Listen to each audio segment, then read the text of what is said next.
남중국해, 한국을 방문할 예정인 퀸 엘리자베스 항모 전단의 호위함 켄트함과 리치몬드함의 음파 탐지기에 이상한 소리가 청취되었습니다. 켄트함과 리치몬드함은 중국의 인공섬을 만들어 멋대로 영향력을 행사하고 있는 남중국 해에 들어오면서 6시간 단위로 음파 탐지 신호를 보냈는데 돌아오는 방향에서 금속이 부딪히는 소리가 들린 것입니다. 그 금속 소리에 켄트함과 리치몬드함의 전투정보실은 분주해졌습니다.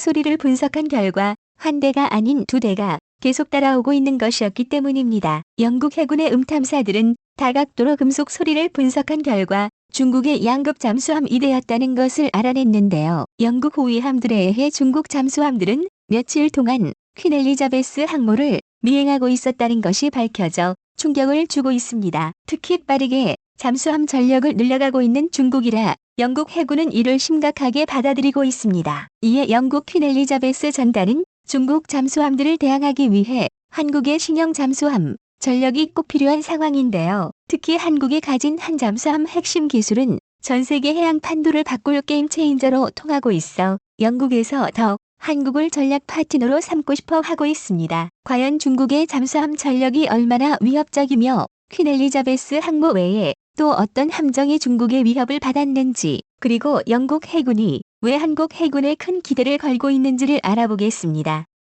영국 익스프레스는 중국핵 잠수함들이 영국 함대의 자랑인 HMS 퀸 엘리자베스를 스토킹했다라는 글을 게재했습니다. 퀸 엘리자베스 항모 전단은 동해에서 한국 해군과 한영연합해상훈련을 위해오고 있는데요. 항모만 종종 우리나라를 방문하는 일은 많았지만 이렇게 전단 전체가 한 번에 한국에 오는 것은 이번이 처음입니다. 이번 한영연합훈련은 F-35B를 출격시켜 공중해상 수중입체 훈련이 진행될 예정입니다.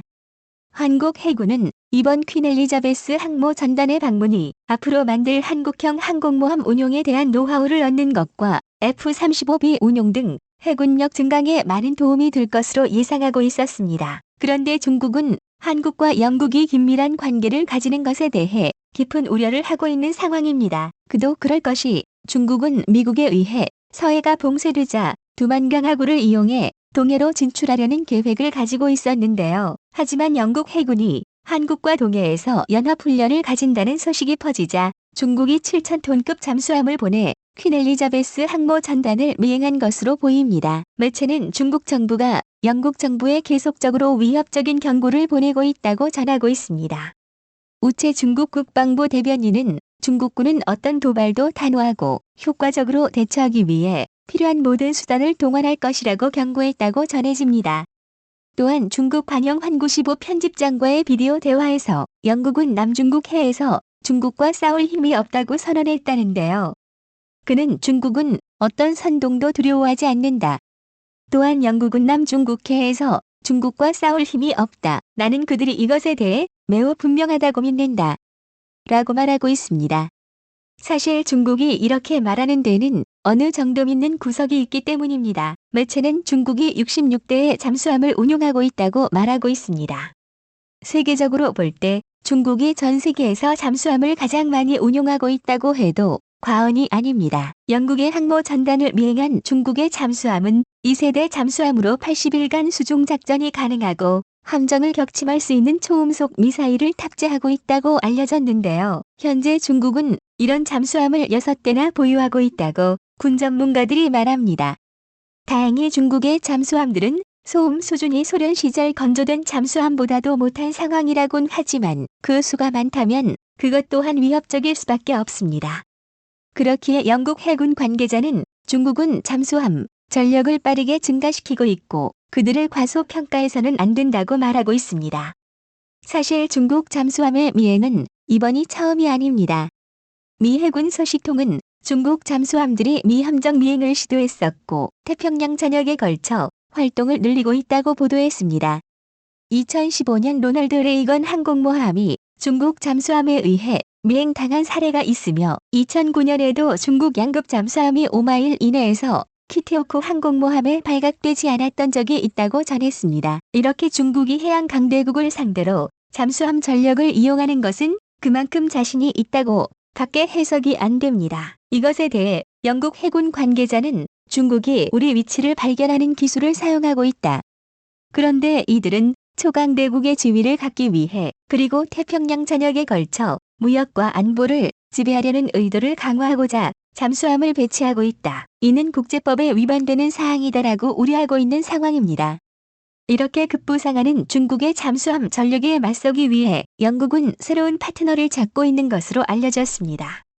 권영일 해군대학 교수는 영국은 미국과 안보 이익을 공유하며 미국의 인도, 태평양 전략에 가담하고 있지만 미국보다는 약한 국력을 보완할 파트너를 구하고 있다고 말하고 있습니다. 다시 말하면 영국의 외교력을 강화시켜주고 경제적 이익을 제공하는 파트너 국가들과 다양한 분야에서 관계를 설정하고 유지하며 강화시키고자 한다고 말하고 있는데요.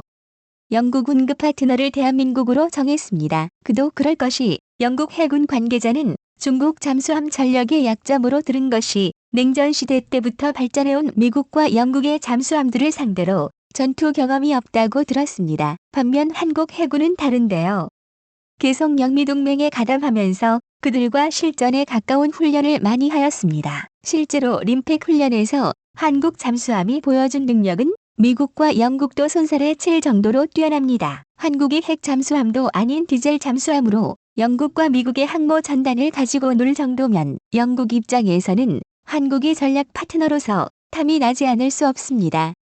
우리나라도 영국과의 협력을 좋은 기회로 삼아야 합니다. 권 교수는 영국은 영국이고 한국은 한국이기 때문에 상황이 다르다고 주장할 수 있다.